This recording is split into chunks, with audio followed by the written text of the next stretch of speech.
today we're going to tune out the chorus of critics for a bit.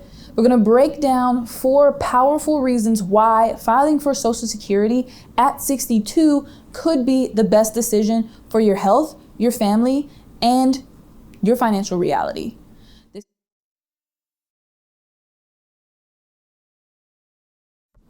Ask almost any financial expert, read any article, or take advice from a well-meaning in-law, and you'll likely hear about one thing: a big, scary reduction in your monthly benefits if you claim Social Security early. They'll point to a figure, often around 30%, and warn you in no uncertain terms against filing at age 62. And let's be honest, for a lot of people, waiting until retirement age or even 70 is the right call. From a purely mathematical standpoint, it often leads to more money over your lifetime. But that advice, as common as it is, totally misses the big picture. It treats one of the most personal decisions of your life like a simple math problem, and it's anything but. Your health, your family, your happiness, and what you need right now aren't just numbers on a spreadsheet. They're powerful, legitimate, and frankly, brilliant reasons why claiming your benefits as early as possible isn't just an okay choice, it's the absolute smartest move you can make. This is about maximizing your life, not just your benefits. So this isn't about giving up money, it's about using the money you've earned in the most effective way for your unique life. The first and maybe most important reason to file at 62 is based on a simple, sobering reality: your health. The whole argument for waiting to claim Social Security is built on the assumption of a long life. The math only works out if you live long enough to make up for the years of payments that you skipped. Financial planners call this the break-even analysis. Typically, that break-even age, the point where the total cash from higher delayed benefits finally overtakes the total from the lower early benefit, lands somewhere in your late 70s or early 80s. If you live well into your 80s, waiting was a clear win. But what if you have a feeling that you won't live that long? What if your personal health, your family history, or the sheer physical toll of your career makes reaching that break-even point seem unlikely? If that's your situation, delaying your benefits isn't a smart strategy. It's a gamble you're likely to lose. Filing at 62 flips the odds back in your favor. Instead of hoping for more money later, you guarantee you get more of your own money now, maximizing the total benefits you'll personally receive over your entire lifetime. Let's imagine a guy named Frank. He's 62 and he spent 40 years in a physically brutal job, construction, manufacturing, you name it. His body aches, he has high blood pressure and a bad back. He looks at his family tree and sees that his dads and uncles all passed away in their early 70s. Conventional advice would tell Frank to just push through the pain for 5 more years to reach his full retirement age, which for someone his age, born after 1960, is 67. This way he'd get a bigger check. But that advice feels completely disconnected from his life.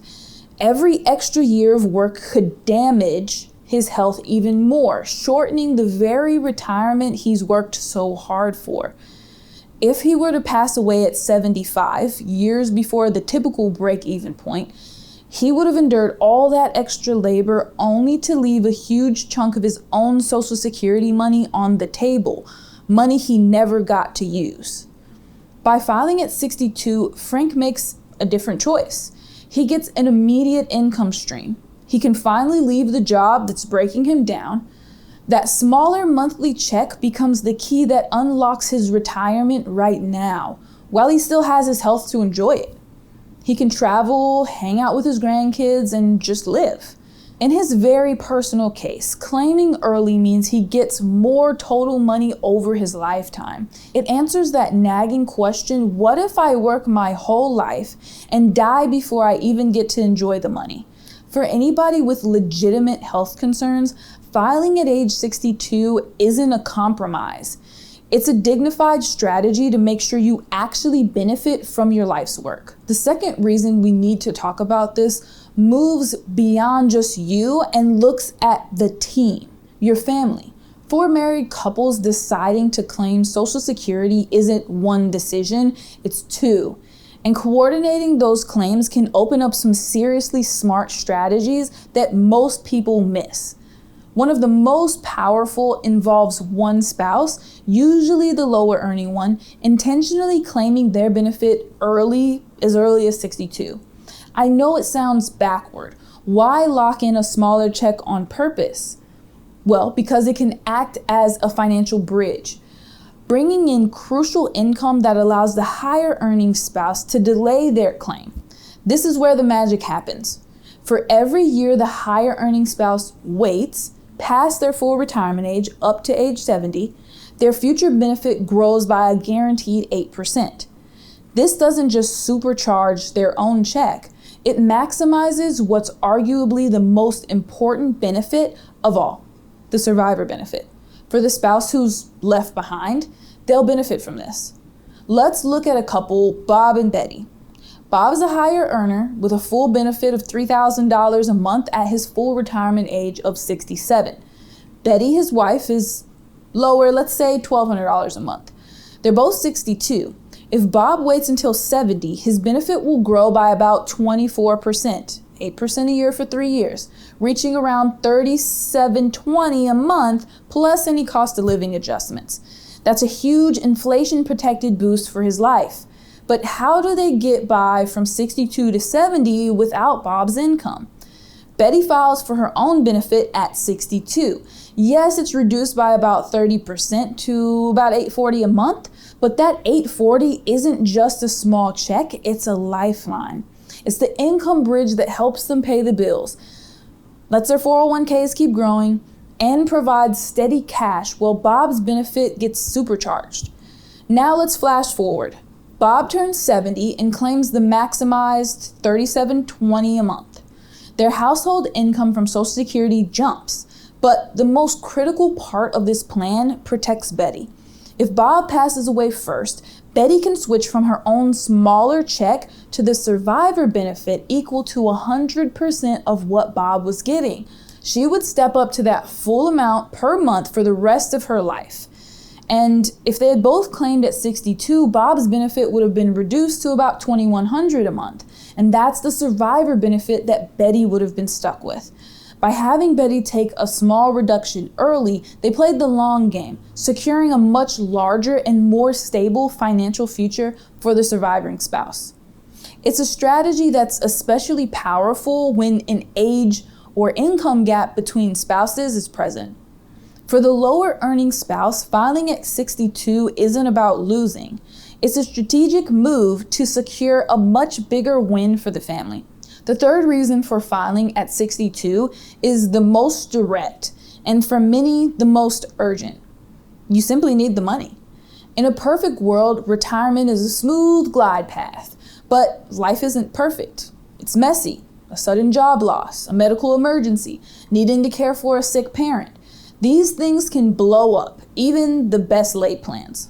For millions of Americans, claiming at 62 isn't a choice between a good option and a great one. It's the only option to stay afloat. When you're staring down a mortgage payment you can't make or a prescription you can't afford, the thought of a bigger check 5 years from now is meaningless. You need cash today. In these moments, Social Security becomes the exact safety net it was designed to be. It's a lifeline that can help you stop draining your 401k in a down market, or even worse, racking up high interest credit card debt just to survive. Now, if you're under your full retirement age and have to work while getting benefits, you have to know about the Social Security earnings test. For 2025, if you're under your full retirement age for that whole year, your benefits are reduced by $1 for every $2 you earn above the annual limit of $23,400. A different higher limit applies the year you reach your full retirement age, which is $1 for every $3 that you earn above $62,000. But here's the key part many people miss. When you reach your full retirement age, the Social Security Administration recalculates your benefit and gives you credit for the months your benefit was withheld. This is going to increase your monthly check from that point forward. This makes claiming at 62 a workable strategy even for somebody who gets laid off at 61 and can only find part-time work. That Social Security check can supplement the lower income and create a financial floor, allowing you to meet your obligations without making panicked decisions. There's zero shame in this. Life happens. Using your Social Security as the resource you earned when you're in your most vulnerable isn't poor planning. It's pragmatic, it's necessary, and it's exactly what it's there for. The fourth reason flips the script from financial necessity to financial freedom. It's about consciously choosing to fund a better quality of life during your go-go years. Your go-go years, that amazing window of time, usually in your 60s and early 70s, when you have the health and the energy to finally do all the things you dreamed of. The conventional wisdom to delay until 70 for the biggest check ignores the simple truth. $1 at age 63 when you can hike a trail in a national park or chase your grandkids around is worth way more than your life satisfaction than $1 at 83 when your health might not be the same. It's no surprise that recent studies show the average retirement age in the US is around 62 to 64.